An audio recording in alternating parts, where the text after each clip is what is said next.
Thanks for tuning in to Addiscope. Episode number 62. I've got a special guest. Ray Maker from DCRainmaker.com is here all the way from Paris. Ray, thanks for coming on the show, man. Thanks, I appreciate it. Absolutely. I'm excited to get talking about gadgets and tech and sports and all that other good stuff. Sports tech geek out.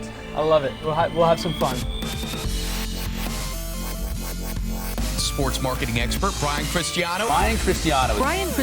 Sports fans are arguably the most passionate people probably on the face of this planet. Marketers and advertisers and brands always have to keep in mind, you have to play to the state of your audience. If you're not passionate, do something else.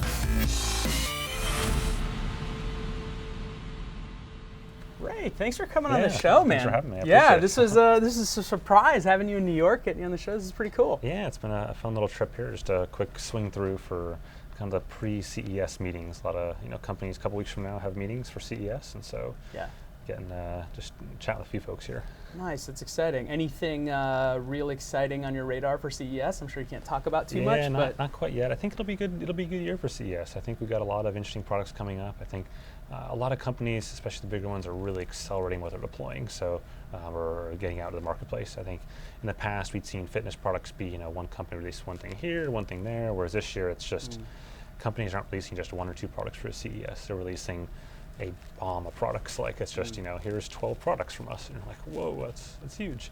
And we see that even CES manifests itself in terms of the hallways there. They used to be fitness was like something barely the size of a gymnasium for high school, and now it's half of the show. I mean, it's literally the entire Las Vegas Convention Center at the Venetian is fitness now, and it's nuts. It's pretty amazing to see it grow like that. Let's take a quick step back for people that watch my show that might not know exactly who you are, though I've mentioned you a couple times on my show. What's your background, and what is DCRainmaker.com? What's all that about? So my background is technology, so I'm like a typical computer IT geek. Been doing that for a long time, and then this past October I made the transition to doing the blog full-time. So the blog or the site, DCRainmaker.com, that's sports technology focused, but it's also a bit about my life. So it could be, here's what I went out and ate this weekend or did. So it started off as a personal blog, I guess 7 years ago, something like that now. Like any other personal blog where you're like, oh, here's I ran a 5K, or I did this training thing, or I ate this, or I went out and enjoyed a movie, whatever it may be. And then over time it's turned into being product review focused in sports technology and health technology. And now it's kind of just all about that. It's still with my life mixed in. Awesome. What was the original idea behind starting this blog anyway, from day one? Yeah, I mean, initially, like day one, it was to document my journey to my first Ironman. It was just that simple. So, like most people kind of blogging about their first Ironman experience, it was very basic, and my posts were only like a few paragraphs long, which compared to now, my posts are, if you print them out, like 60 pages long. They're crazy. So it was much simpler. I was actually just looking for my first post back a couple days ago for something, and I was like, wow, that was nice and short and sweet then. Even a single picture on the post. And then that's become now, the journey's kind of more into sports technology and reviewing products. I think sort of that first accelerator or tipping point would have been reviewing a GPS watch, one of the Garmin 305s, the old orange and reddish brick of a watch that you had in your wrist. And I just did that for fun. I literally had emailed, I don't call it a review, but like a really long email to some coworkers at the time, what I thought about this watch. And then one day, months later, I copied and pasted that email into a Blogspot post, and that became my first sports technology product review, and it's kind of gone from there into reviewing all sorts of things that come out now. That's amazing. And fast forward to now, where it's your full-time job. This is what you do. You run this as a company, essentially. Yep. What was the transition like? Like, how did you build up the momentum to become this influencer in the space that people really pay attention to on the consumer side, and that brands really want to create a good relationship with? Yep. I think it's been really just one product at a time. I started off, my first few products were all things that I bought myself and I just used and happened to write about. And then over time it's transitioned to companies sending me products, and I send all the products back afterwards. It's just kind of the way I work. It's sort of unique in that I'll take a product, I'll review it for a period of time, and then everything goes back to the companies. I don't keep anything. I don't want to mix up things, and people think that I'm just taking free products and writing good or bad about them because of that. And so it's been literally one little product at a time, to the point now where people are sending me more stuff than I could ever review. And you're just kind of picking out what you think is most interesting to people. I've always tried to make it what I think are cool products or products that most people want to hear about. And are you brand loyal at all for yourself? Are there brands that you stick with, or is it just about the best tech? It tends to be about the best tech. I mean, I think, like most people, people always ask, what product should I buy? And I think, there's so many brands out there now, Polar, Suunto, Garmin, et cetera, that, if you're looking at buying something, an adjacent product, like say you have a watch and you want to buy a bike computer, or say you have a watch and you want to buy a scale, you want to generally keep it in the family. So if you've bought a Fitbit watch, you probably want to buy a Fitbit scale because it works better with that. So to some degree, I kind of follow that for my own use, but at the same time, I'll use things that work best. I don't use, generally speaking, a Garmin heart rate strap, for example. I use a Scosche heart rate strap that's optical that just works really well and works with everything. But I skip around to what's interesting to me, but for me, a product has to check off all the boxes working well, but also just being that day in and day out sort of rock solid thing that I'm going to use whenever I want. And what's your review process like? I know that it's very in depth, but how do you, when you're putting out a review, to make sure that it's honest and it has a basis for really telling what it's like? How do you categorize that? How do you review? Yeah, so I mean, the basic level, I start off with products come in and I do unboxing, which it's some people love unboxing stuff and really get into it, and I find it personally tedious, but you get it all done, and then I'm just going to use the product like any other consumer. I'm going to use it for anywhere from a couple weeks to even a year in some cases, especially for power meters or stuff that's really long term that you want to see how it's going to work in a lot of different weather conditions. Right. Most things are a couple months, and I'm looking to go ahead and just beat the crap out of it, and not to try to break it on purpose, but I want to do whatever a normal consumer would do and make sure that that's the experience they're going to get. I try to use as many features as possible. I think as gadgets get more and more complex, it's impossible to do every single feature and every single variable now, but I try to do the ones that I would use it for my own use. So I'm mostly a triathlete, and so I'm going to use things like a triathlete would, which may be different than someone who's doing ultra running in the mountains. I'm not always going to cover every single scenario. But then once I'm done, a lot of it's showing the data. So I'll sit there and I'll show, if I'm comparing accuracy of a heart rate strap or a power meter, I'm going to provide all that data too. What's it like being an influencer? Somebody that when you put out a review, you can either help a brand or hurt a potential product. Yep. What is it like having that? It can be challenging. I love helping brands, especially smaller companies, that I don't say are worth it, but if they've got a cool product and they're just trying to get into the space, it can be really hard. And if the product is indeed cool and is indeed worth it, I love to be able to give them that spotlight and show them something neat. At the same time, if you're talking a big company that's putting out a crap product, then I don't want people to be buying the product just because the company is big and a well-known brand. A company should have to earn every consumer for every product, and it shouldn't just because their brand is better than, or was better at one point in time. Do any of the brands that you review try to dictate the narrative that you put out? They can try, but it's really not the best way to go about things to me. I tend to react pretty negatively to people trying to tell me how to do things. Probably more negatively than they want to. I think it's better off to simply, here's the product. Go do what you want to do with it, and then if I have questions, I'll come back to you. But that's about as much interaction as I get. I think I started years ago on the kind of premise of when a product doesn't do something, I want to understand why it doesn't do it. I mean, ultimately, companies are made of people, and people make decisions. And so if a product is missing feature X, I want to understand why it's not there. Was it because of an engineering decision? Because, if you do X, then Y happens, and that doesn't cause problems? And I think explaining that tends to go a really long way. I think a lot of times companies try to just hide behind a veil, not on purpose, but they're just afraid people react poorly. Whereas I think if you tell consumers why you're doing something, they're much more likely to react positively to that than to simply, get upset and go off in their own direction. What's the right way for brands to approach you or interact with you, and what's definitely the wrong way? And influencers in general? Yep.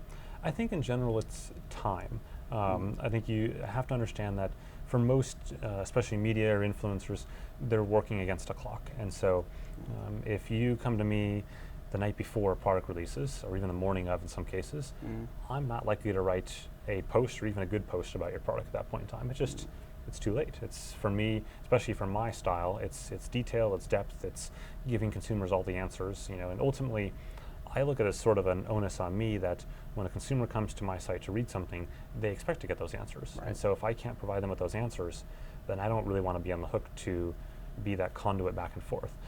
So I'd rather have all the information up front so the consumers, that if they ask me the answer, I can authoritatively state yes or no to something.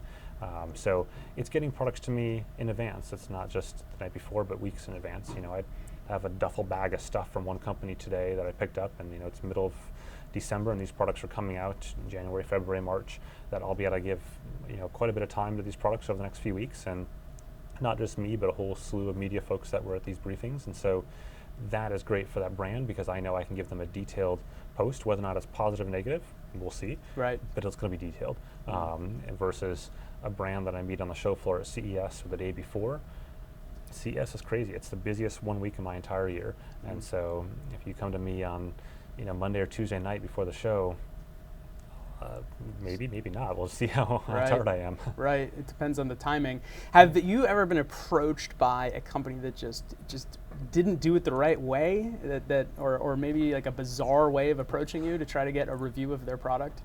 Yeah, there's been certainly a lot of cases where people will, you know, pressure or send stuff randomly, or just get really upset about a product. And you know, generally speaking, if there are so many cool products and so many cool companies out there, and if a company is getting really agitated about something, I'm probably not going to review it. Like it's, I don't, like I said, I don't respond well to people who get upset at me for not reviewing something. So, you know, getting upset at me for not reviewing a product and reviewing a competitor's product isn't going to help your case. Instead, just release a cool product. Release something that's cool that people want to talk about, and I'll talk about it. I prefer to do that than spend a lot of time, you know, rehashing something that's not great. Do you ever review a product and you just don't give it a good review and get a reaction from the company of the product you reviewed? Yeah, a few times. I think we've seen that over time where, and you know, I've published reviews that haven't gone well. I think there's the very first review of the Stages Power Meter, a review of a Garmin Phoenix when it first came out, say even the review of the Polar A360 last week, all reviews that, you know, I think if you put them on a scale, they'd be negative reviews. Right.